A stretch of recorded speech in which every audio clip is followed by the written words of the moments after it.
सज्जन हो, नमस्कार. आपण या चतुर्वेद चिंतनामध्ये पंचकोशांचा विचार करतो आहोत आणि या पंचकोशांचा विचार भृगु ऋषी अत्यंत तल्लीन होऊन करतायत. ते इतके त्या विज्ञानमय कोशामध्ये तद्रूप झालेले आहेत. आता ते देहभानही विसरून गेलेले. त्यांना अन्नाची, जलाची, कशाची शुद्ध नाहीये. इतकंच नव्हे तर त्यांचा श्वासोच्छ्वास सुद्धा अतिशय सावकाश होऊ लागलेला आहे. आपल्या माहितीसाठी सांगतो, अतिशय सावकाश श्वास घेतल्यामुळे आपलं आयुष्य वाढतं. अतिशय सावकाश श्वास घेणारा कासव जे आहे दीर्घायुषी. सावकाश सगळी गोष्ट आहे. खास करून श्वासाची. पोहताना ते खूप जोरात पोहतं, पण श्वासोच्छ्वास अतिशय हळू असतो. म्हणजे इथे प्राणमय कोश सुद्धा जितका आधी लयबद्ध होता, जितका आधी जलद होता, आता तितका राहिलेला नाहीये. कारण सर्वच कोश जे आहेत ते आता अधिकाधिक सूक्ष्मामध्ये प्रवेश करू लागलेले आहेत. भृगु ऋषींना एक वेगळाच अनुभव येऊ लागलेला आहे. आनंद होऊ लागलेला आहे. आता त्यांची खऱ्या अर्थाने अंतरंग उपासना सुरू झालेली आहे. आणि ही अंतरंग उपासना जी असते ना, ती बहिरंग उपासनेपेक्षा श्रेष्ठ मानलेली. आधीच जे होतं ना ज्ञान, कंठस्थ वेदमंत्र केलेले आहेत, षटशास्त्रांचा व्यवस्थित उहापोह केलेला आहे, सगळ्या पुराणांचं ज्ञान झालेलं आहे, ज्याला आपण 14 विद्या आणि 64 कला या सगळ्या ज्ञात होऊन सुद्धा ब्रह्माचा आनंद काही मिळत नाहीये. आणि त्यासाठी त्यांनी वरुणाकडे प्रार्थना केली, आपल्या पित्याकडे प्रार्थना केली. आणि आता इथे मात्र त्यांच्या ठिकाणी खरी भक्ती ही प्रकट होऊ लागलेली आहे. आणि या भक्तीमध्ये नवविधा भक्ती आहे. नारदांनी नवविधा भक्तीचं फार महात्म्य सांगितलेलं आहे. आणि या भक्तीच्या द्वारा ती जर भक्ती निष्काम असेल ना, तर कैवल्य प्राप्ती होते. सकाम जर भक्ती असेल तर यथाधिकार, सालोक्य, सामीप्य इत्यादी ज्या स्वरूपता, समीपता, सलोकता आणि सायुज्यता अशा ज्या 4 प्रकारच्या मुक्ती आहेत, त्यातल्या कुठल्या तरी एका मुक्तीचा लाभ होतो. पण सायुज्य मुक्ती जर प्राप्त करायची असेल ना, तर या अंतरंग भक्तीचाच आपल्याला आश्रय घ्यावा लागतो. सर्वसामान्यपणे अनेक व्यक्ती ज्या आहेत तमोगुणात्मक आहेत, ते आसुरी उपासना करतात. क्षुद्र देवता, ग्रामदेवता, यक्ष, गंधर्व, राक्षस, भूत, प्रेत यांच्या उपासनेत ही माणसं समाधान मानतात. देव, ऋषी, पितरांची उपासना, मग त्याच्यामध्ये अष्टवसू आहेत, 11 रुद्र आहेत, 12 आदित्य आहेत, इंद्र, प्रजापती या मूळ 33 देवता. या व्यतिरिक्त 33 कोटी म्हणजेच असंख्य अशा ज्या अनेक देवदेवता. ऋषींच्या 7 श्रेणी आहेत. ब्रह्मर्षी, देवर्षी, महर्षी, परमर्षी, कांडर्षी, श्रुतर्षी, राजर्षी. इतक्या अनेक ऋषींनी ज्या ज्या काही आपल्याला देणग्या दिलेल्या आहेत, आता भृगु ऋषी पंचकोशांवर त्यांचा फोकस आहे, ते विचार करतायत. पण या प्रत्येक ऋषींनी असाच रिसर्च केलाय आणि खूप काही प्राप्त केलेलं आहे. ज्याप्रमाणे गौतम ऋषींनी कृषी क्षेत्रावर खूप रिसर्च केला. म्हणजे असं सांगतात की ते स्नानाला जाताना बी पेरत जायचे आणि स्नान करून परत येताना आलेलं पीक कापून नवीन धान्य घरी घेऊन यायचे, असं गौतम ऋषींचं वर्णन पुराणात केलं जातं. यातला जरी अतिशयोक्तीचा भाग सोडला तरी लवकर येणारं पीक याचा रिसर्च गौतम ऋषींनी केला होता. जमदग्नी आणि परशुराम यांनी आधुनिक अनेक शस्त्रास्त्रांची निर्मिती केली. म्हणून पुराणांमध्ये सुद्धा आज उल्लेख आहे शतघ्नी, सहस्रघ्नी असा उल्लेख आहे. शतघ्नी म्हणजे काय? आता आपण म्हणतो ना AK-47, त्या रायफल्स ज्या असतात ना, AK-47, AK-56 अशा या वेगवेगळ्या रायफल्स की एका सेकंदाला त्याच्यातून 47 गोळ्या बाहेर पडतात, म्हणून AK-47. तसा उल्लेख शिवकवचामध्ये येतो की भगवान शंकरांच्या हातामध्ये शतघ्नी होती, सहस्रघ्नी होती. म्हणजे एका सेकंदामध्ये 1000 गोळ्या बाहेर पडतात, एका सेकंदात 100 गोळ्या बाहेर पडतात. अशी शस्त्रास्त्र ज्या ज्या ऋषींनी निर्माण केली त्यापैकी परशुराम आहे, त्यापैकी जमदग्नी आहे. ऊर्जेवर ज्यांनी विशेष अभ्यास केला ते विश्वामित्र आहे. आज गायत्री मंत्राचे त्यांना ऋषी म्हणून मानलं जातं. का म्हणतात? तर गायत्री मंत्रावर त्यांनी इतका रिसर्च केला की ज्यामुळे ऊर्जा क्षेत्र, सौर ऊर्जा, याच्यावर त्यांच्यासारखा अभ्यास कोणीही केला नाही. म्हणून या जगतामध्ये आपल्याला उपयोगी पडतील अशा अनेक गोष्टींवर ज्यांनी अभ्यास केला, रिसर्च केला, त्यांना ऋषी म्हणतात.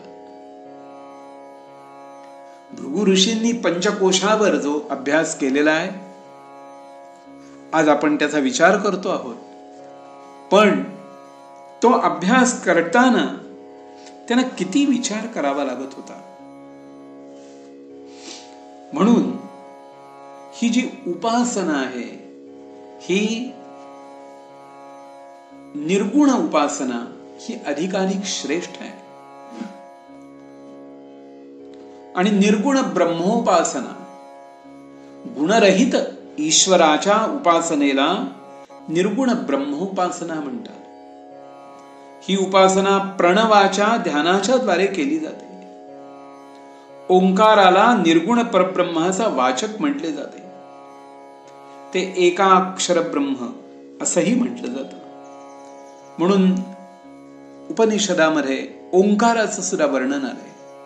ओमिति ब्रह्मा, ओमितीदग सर्वम, ओमित्ये तदनुकृति हस्मवा अप्यो श्रावयेत्याश्रावयन्ति, ओमिति सामानि गायन्ति, ओगशोमिति शस्त्राणि शगसन्ति, ओमित्यध्वर्युः प्रतिगरं प्रतिगृणाति, ओमिति ब्रह्मा प्रसौति, ओमिति ब्राह्मणः प्रवक्ष्यन्नाः ब्रह्मोपाप्नवानीति, ब्रह्मैवोपाप्नोति. जो कोणी त्या ओंकाराचं ध्यान करत राहील, ओंकारात तद्रूप होईल, त्याला हे विशुद्ध आणि विशेष प्रकारचं असं विज्ञानमय कोशाचं ज्ञान होत जाईल. आणि भृगूंनी आता तेच ज्ञान मिळवायचा प्रयत्न सुरू केलेला आहे. ओंकार रूपी एका अक्षराला धरून सर्व प्रवास सुरू आहे आणि त्यांना अनेक साक्षात्कार होऊ लागलेले. विज्ञानमय कोश म्हणजेच विशेष ज्ञान. प्रतिदिन किंवा प्रतिक्षण त्या विज्ञानाच्या वेगळ्या वेगळ्या शाखांचं परिपूर्ण ज्ञान त्यांना होऊ लागलेलं आहे. आणि आता त्यांच्या आनंदाला पारावार उरलेला नाहीये. त्यांना सारखं सारखं नवीन नवीन प्राप्त व्हायला लागलेलं आहे. आपण सगुण उपासना करू लागलो तर आचार्यांनी आम्हाला आम्हासाठी पंचदेवतांची उपासना सांगितली आहे. म्हणजे पंचतत्व आहेत ती. विष्णू आहे, शंकर आहे, देवी, सूर्य आणि गणपती या रूपाने आपल्याला उपासना दिल्या. या सगळ्या उपासना करून शेवटी कुठे जायचंय तर त्या ओंकारात आपल्याला विलीन व्हायचंय. एकदा आपल्याला ज्ञान झालं ना की गणपती हाच शंकर आहे आणि शंकर हाच विष्णू आहे, विष्णू हीच देवी आहे आणि देवी हाच सूर्य आहे, अशी ज्यावेळी आपली पूर्ण संकल्पना होऊन जाते आपल्याला आता कुठेही वेगळेपण जाणवत नाही. आणि मग हाच देव श्रेष्ठ आणि हाच कनिष्ठ हा भाव निघून जातो. ज्याप्रमाणे आकाशात पतितं तोयम यथा गच्छति सागरम सर्वदेव नमस्कारः केशवम प्रति गच्छति. ज्याप्रमाणे आकाशातून पाण्याचा वर्षाव होतो, पाऊस पडतो, तो डोंगरावरही पडतो, सपाट भूमीवरही पडतो, दऱ्याखोऱ्यातही पडतो, पण सगळीकडलं पडलेलं जे पाणी आहे त्या वेगळ्या वेगळ्या नद्यांच्या रूपाने शेवटी एकाच समुद्राला प्राप्त होतं. तद्वतच मी जरी विष्णूची उपासना केली, शंकराची केली, देवीची केली, सूर्याची केली किंवा गणपतीची केली तरी शेवटी या सर्व उपासना या नद्या आहेत, शेवटी त्या एकाच समुद्राला म्हणजे त्या परब्रह्माला येऊन मिळणार आहेत. अशी जी खूणगाठ बांधणं आहे, इथेच आपण विज्ञानमय कोशाच्या अंतरंगात प्रवेश करतो. आणि असाच अंतरंगातला प्रवास भृगु ऋषी करतायत आणि आनंदाच्या उकळ्या फुटतायत. प्रति क्षणाला असं जाणवतंय, वाह काय मजा आहे. त्या विज्ञानमय कोशामध्ये एकदा तो भक्त शिरला ना की त्याला काही दिसत नाही, काही ऐकू येत नाही, तो तद्रूप होतो आणि त्याला एक वेगळाच आनंद, वेगळाच अनुभव यायला लागतो. आणि तोच अनुभव भृगु ऋषींना होऊ लागलाय.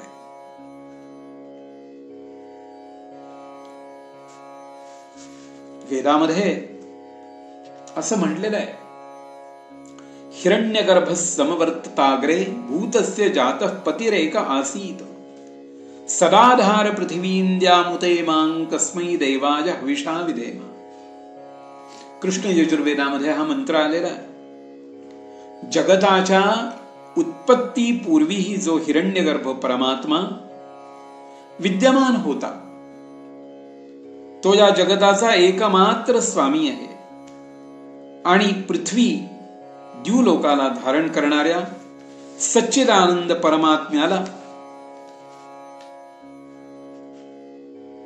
प्राप्त करण्यासाठी या हिरण्यगर्भाची आपण उपासना करत राहिलं पाहिजे. ते आपलं द्वार आहे.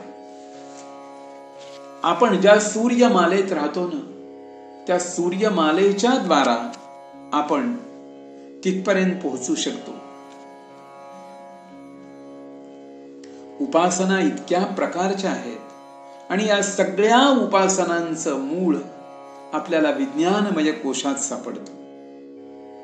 म्हणजे भावप्रतिमा उपासना, निदानोपासना, चिंतन उपासना, अंगवती किंवा अंगावबद्ध उपासना, प्रतीक किंवा संपत अन्यवती उपासना. किती प्रकारच्या उपासना आहे. आणि या उपासना करता करता आपण थक्क होऊन जातो. पण भृगु ऋषी हे सावध होते आणि त्यांना त्या विज्ञानमय कोशाची फार मोठी सुंदर अशा प्रकारची अनुभूती आल्यावर एका विशिष्ट ठिकाणी, कारण ज्या वेळेला एखादा उपासक असेल, तपस्या करणारा असेल, त्यांनी एक ठरवलेलं असतं की मी या उद्दिष्टासाठी म्हणून उपासना करतो आहे. तर इथे भृगु ऋषींना तोच अनुभव आला आणि त्यानंतर ते विज्ञानमय कोशाच्या त्या संपत्ती सकट आपल्या पिताश्रींच्याकडे हळूहळू येऊ लागले. आणि इथे ज्या वेळेला ते आले त्यावेळी त्यांच्या संपूर्ण मुखमंडलावर एक वेगळंच तेज झळकत होतं. आता चंचलपणा कमी झालेला होता आणि या ठिकाणी त्यांनी वरुणाला म्हणजे आपल्या पिताश्रींना साष्टांग दंडवत घातल्यानंतर वरुण देवांच्या मुखातून सुद्धा वाह दीर्घायुष्यमस्तु पश्येम शरदशतम जीवेम शरदशतम अशा प्रकारचा आशीर्वाद बाहेर पडला. आणि आता या ठिकाणी सुद्धा भृगु ऋषी म्हणले, बाबा मला ब्रह्म मिळाल्यासारखं वाटतंय. आता दोघांच्याही ठिकाणी खूप समाधान दिसतंय. पण इथे सुद्धा वरुण देवानी पुन्हा सांगितलं, बाळ आता खूप नाही, पण आता थोडीशी तपस्या होणं आवश्यक आहे. कारण तू जर पाहिलं असशील ना की या विज्ञानमय कोशामध्ये तुला रोज नवीन नवीन साक्षात्कार होत होते आणि पहिल्यानंतर दुसरा, दुसऱ्यानंतर तिसरा असे वेगळे वेगळे साक्षात्कार याची अनुभूती व्हायला लागल्यानंतर तुला खूप आनंद होत होता. पण लक्षात ठेव, हे साक्षात्कार जर थांबलेच नाही तर विज्ञानमय कोश परिपूर्ण कसा होणार? कारण एकानंतर दुसरं, दुसऱ्यानंतर तिसरं हे कायम होतच राहणार आहे. आपण आधुनिक विज्ञानामध्ये सुद्धा पाहतो ना की एक शोध लागला, त्यानंतर दुसरा शोध लागला की पहिला शोध आहे त्याची किंमत कमी होते.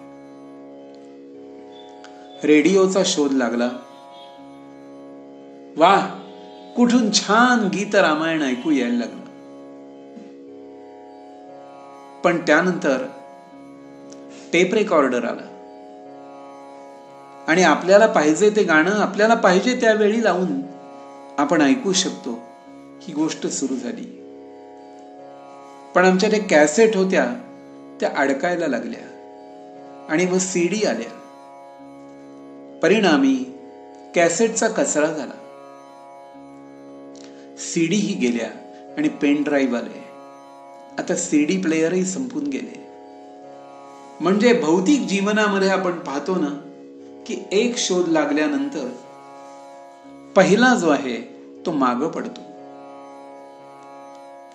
तीच क्रिया बाळा या विज्ञानमय कोशामध्ये सतत होत राहणार आहे. सतत नवीन नवीन नवीन नवीन चमत्कृती होत राहणार. कारण अनेक जण या प्रवासात असणार आहेत आणि प्रत्येक जणाला या कोशाची आणि तिथल्या अंतरंगाची एक वेगळी सटक लागलेली आहे. त्यामुळे विज्ञानमय कोश म्हणजे ब्रह्म नाही. पण आता तू जवळ आलायस, अजून थोडीशी तपस्या कर आणि मग तुला खरं ब्रह्म हे पाहायला मिळेल, त्याची अनुभूती घेता येईल. आपण सुद्धा पाचवा जो कोश आहे याचा विचार पुढल्या भागामध्ये करूया. आता तोपर्यंत मी विरमतो. धन्यवाद.